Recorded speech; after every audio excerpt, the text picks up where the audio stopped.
মেয়েরা ভাগ্য নিয়ে জন্ম হয়েছে। মেয়েদের বাপের বাড়িতে কোনো কিছুর অভাব থাকে না, অথচ শ্বশুর বাড়িতে গেলে মেয়েরা কিছু পায় না, জামাইয়ের কাছে গেলে কিছু পায় না। আবার বাবার বাড়িতে কষ্ট করলে শ্বশুর বাড়িতেও সেই কষ্টই থাকি যায়। মেয়েদের জীবনটাই এরকম কেন, আমি এটাই চিন্তা করি মাঝে মাঝে।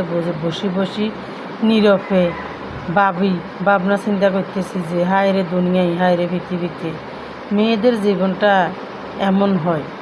মেয়েরা বাপের ঘরে কষ্ট করলে স্বামীর ঘরে পায়, স্বামীর ঘরে কষ্ট করলে বাপের ঘরে পায়।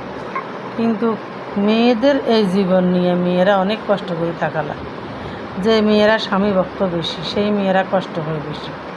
যে মেয়েরা স্বামীর সাথে প্রতিবাদ করতে পারে না, কথা বলতে পারে না, সেই মেয়েরার কপালে এত দুঃখ, এত কষ্ট বলার বাইরে।